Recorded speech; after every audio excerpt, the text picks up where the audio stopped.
Welcome to Surface Area of Prisms and Cylinders, Part 2.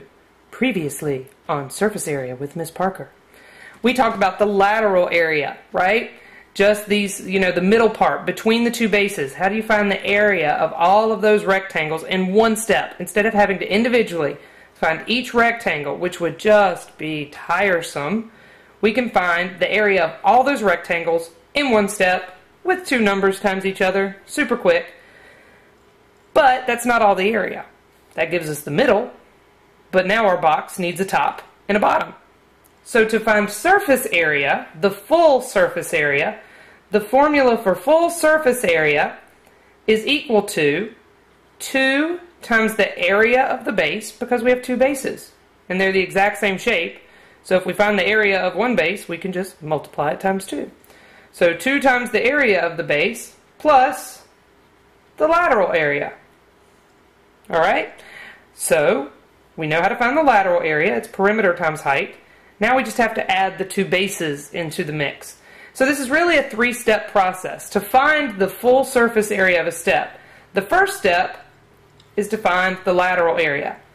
The second step is going to be to find the area of our base, whatever our base is, whether it's a rectangle, a pentagon, a hexagon, a triangle, whatever the shape happens to be, a circle for a cylinder. We find that. Once we have those two bases, then we can plug it into our surface area formula and find our answer. So looking at the examples we did before, we've already found the lateral area. The lateral area of this triangular prism was 420. So that was step number 1. Step number 2, though, is to find the area of this base, this triangle. So first I have to identify the shape. The shape is a triangle, and I know that area of a triangle is equal to 1/2 base times height. And we said base and height for triangles have to be perpendicular to one another.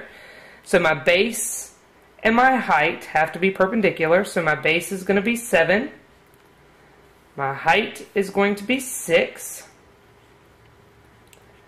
Alright, so 1/2 of 6 is 3, and 3 times 7 is 21 centimeters squared.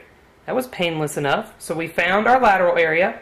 We found the area of our base, and now we just need to bring it all together. Surface area is equal to 2 times the area of the base plus the lateral area. Well, the area of my base was 21, so 2 times 21. My lateral area was 420, so 2 times 21 plus 420 is 462 centimeters squared.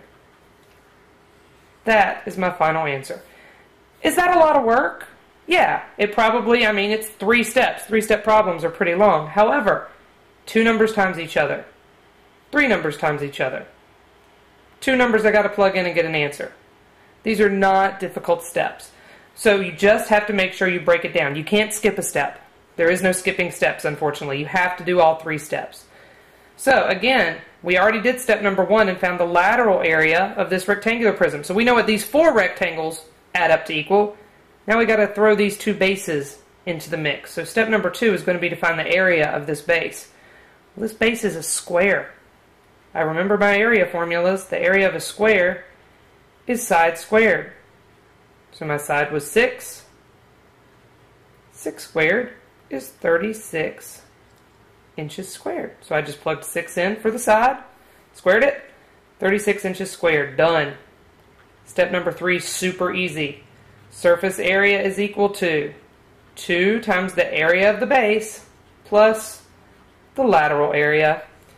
So we determined our lateral area was 288. Our base was 36.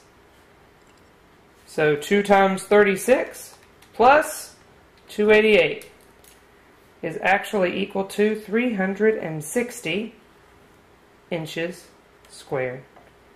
Done. Super easy. 3 steps. Boom, boom, boom. Perimeter times height, side squared, add them up. We've got our surface area. Super easy. Cylinders, not any harder. We've already done step number 1. We found our perimeter times our height and got our label that goes around the middle here. Now we just need the top and bottom to the can. And to do that, we need to find the area of the base, but our base is a circle. And I remember that area of a circle is pi r squared. Now please make sure, guys, you're not multiplying by 2 here. This is r squared. R squared. Our radius is still 5, so pi times 5 squared. I'm just going to type that into my calculator. 25 times pi is approximately 78.54 meters squared. So now I have my lateral area, have my base area, and I can do step number 3. Surface area is equal to 2 times the area of the base plus the lateral area. So 2 times. Now do make sure you don't get them confused. This was my lateral area. I do want to make sure my numbers get plugged in the right spot. So the area of my base was 78.54. The lateral area was the 439.82. And I can just plug that into my calculator. 2 times 78.54 plus 439.82 gives me a total surface area of 596.9 meters squared. And that is my total surface area. So as we discussed, the lateral area formula gives you a quick way to get all of that middle part area. To finish the surface area, you just have to find the area of the 2 bases, the top and the bottom, add it all up, and you get your surface area.